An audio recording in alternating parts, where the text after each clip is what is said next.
si godhe wala follow kiyya ni qabna. Mooteetta gaafa mana bantii haasaatu Yes, share si godhe jira. Share si godhe jira. Share si godhe jira. Yeah.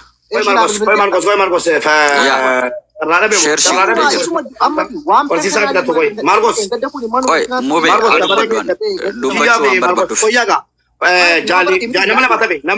nama lama tafe dhiifama wajjin miyuutii qabadhaal tokkitti nama lama tu tafe nama lama finne biyya na bakka assalamu alaikum mube bakka maal koy nam dabare bakka sadai kasa de bakka tani bakka biraa na jalera on si wari mori kana godina ama dabareen kiyya na of kalcha ani erga sadin qaba daqiiqa sadii keessatti dubban Marcosii fi Mubaariki Rabbi jireenya keessan alaamana keessan haamil keessu nama jettanii hin jalqabne namni dubbate jettanii hin dhaabdan jedhee amana kanaaf kun isin dhaabus boodatti isin deebisuus hin danda'a yaada jedhuun qabu kan keessan kanaan xumura.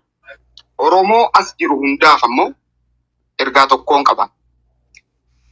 Yoo dandeessanii nama waa hojjetaa jira jedhutti gufu deggera nama waa hojjetaa jira jettanii yaadan deggera yoo dandeessan.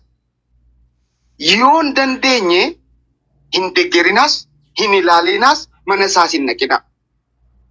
Yoo isuma immoo dadhabdan immoo gufuutti hin ta'inaa nama hojjetutti. Isa si hojjetuuf isa sitti hojjetu addaan baaftee beektee namni tiktaakii akkaawuntii banatee nama fooloo godhee viidiyoo hojjetee karaarra deemu xiqqoo nama waa barateen se'a. Akka nama waa bilchina qabu yoo kutaan illee lakkoofsa yoo barumsa kutaa tokko lama jettanii lakkaa'uu baattan umurii keessan irraa barattu jedhee amana. Sana yaada ilmaama qooyi naan fixadha. Mana kee banitiin arrabsi nagaatti oola. Mana kee banitiin arrabsi nagaatti. Siin arrabsaan jiru gaaffisii qaba isa gaaffinsii qaba gana ilaa kun oola. Kiyya sadaffaan kan keeti. Fitadhu. Yoo dandeesse adeemu qoy haa dhaga'uun sana bu'aa dhaga'u ani ittan hima. Ani waan keessa kiyya amanin sitti hima kiyya. Ani nama arrabsu illee miti. Nama arrabsee si beeku. Siinis si arrabsuun kan danda'u si arrabsee si beeku. Gaaffii garuu sirraan qaba. Mirga quuqamtee gaafachuu qabda. Yes. Akka nama tokkotti Oromoodhaa quuqamtee wanti kun eessa gahee gaafachuu mirga keeti akka nama kamiyyuu. Amma wanta ani sirraa barbaadu akka barsiisaatti yoo hin danda'e.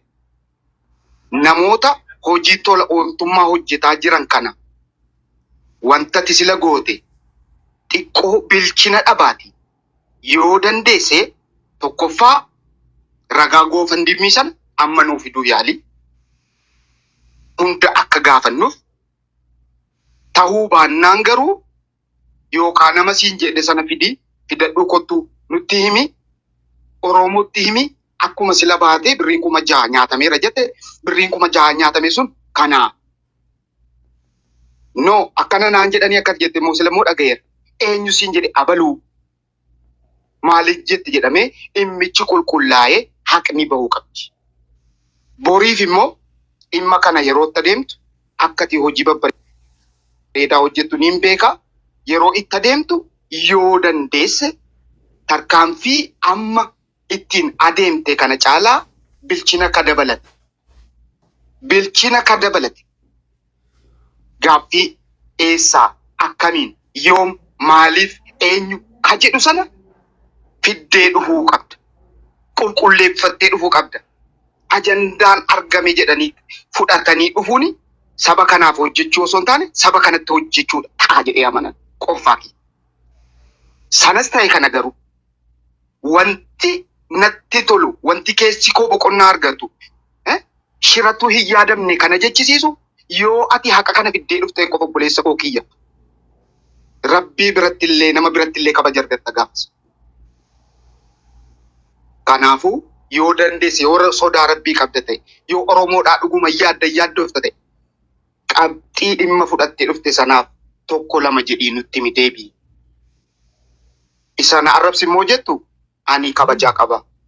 An nama kabajuu malee nama arrabsuu mini.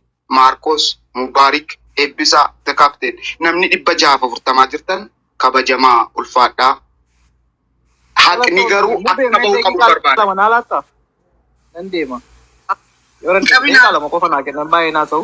jiru achiin qabinaati wanni deemamaa jiru mana kana cabsuu barbaadaniiti malee mubaarii gaafachuu dadhabeeti maarra diddiibdan dhugumatti hima maarra achiisin qabinaa maali Marcos ina sayinati demichi dhimma keenya waan ta'eef xumurarra haasofne baana namni fixatu jaal dubbadhu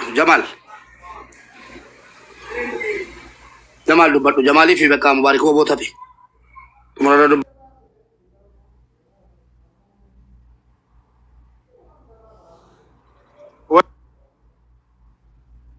Inni bakkitee rakkoon jiru dhiistanii bakka biraa haasoitan jedhee fi barsiisaan xiqqoo na jalaa tuqee jira. Tokkoffaa yaadni kiyya eegamallee kun walitti qabameetiin nyaatame jedhaniitiin mana banameetiin kaasamuun ka danda'amu taate asoo waan kana hin godhin dura itti amananiitiin waan kana godhan taanaanin malleen goofindimiin haa ta'u kuma jaha yoo haa ta'u dhibbuma jaha minna amane kana yoo haa ta'u waan wayii qabatama argatan malee lafaa ka'ameetiin ni miti yaadni kun kan mana banameetiin haasa'ame jechuudha. Dhiifama garuu bakkitee inni hin jirretti bakki asoo as jiraate gaafachuudhaaf eeginna immoo gabbuu immoo kiyyaan gaafachuudhaaf bakki inni hin jirrettiin ulfaata haasa'uun illee ulfaata yoo abbaa irratti haasa'am silaa bareeda. Waan san qabatamaan dhugamaan akka jedhu Oromoodhaaf quuqamee mirga Oromummaa isaa waan kana gaafachuu danda'a een danda'a. Garuu wayititee danda'u ammoo waan qabatamaa tokko lafaa qabaachuu qaba namni waan tokko eegale. Yoo wanni kun mee eessaa fidde akkami dhageette akkami argite namni siin jedhe kun eenyuun jedhanii na gaafatan wayititee waa kaasu wayitee na gaafatanii namtichi kun yaaduu qaba. Hin yaadallee ammoo asoo yaadini miti ka waan kana godhe. Ammoo gara biraatiin ammoo wanni amma Marqos jedhaa jiru dheengaddallee mana kana keessatti waan akkana na arrabsitee jedhaa jiru. Yoo dhimmi waan nama tokkoo fitoo Marqosiif isa jidduu rakkoon ka jiraatu taate waan hawaasaa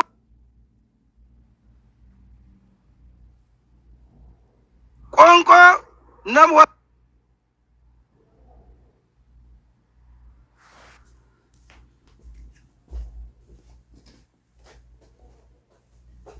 barbaadu. Sister Marcos sister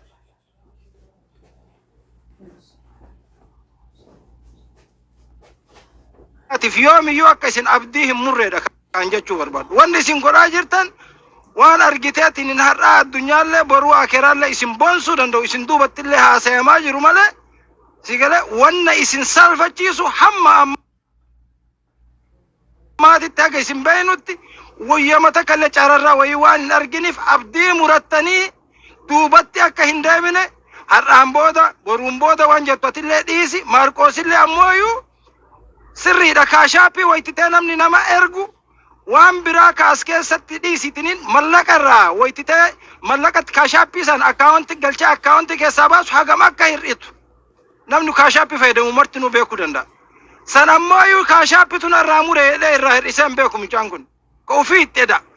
San irrattuu ufiiyyuu ammoo yoo 500 itti kennan anillee mallaqa kiyyeedhee 600 godheetiniin kennaa jira. Argaatiniin jira yeroo baay'ee waan tokko lamaa miti asirratti.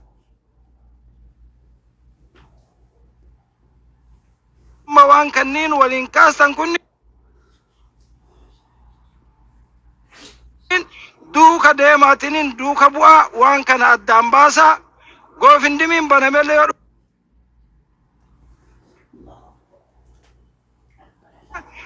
akkamitti akka banameef maqaa eenyuutiin akka baname baasuun nama hin dhibu eega beekaniitiin hin jedhan jechuudha. Yoo ammoo kaashaappimmaanuu 6,000 kun ka isarratti godhamu taate eenyu fa'aa akka godhan namni 600 inni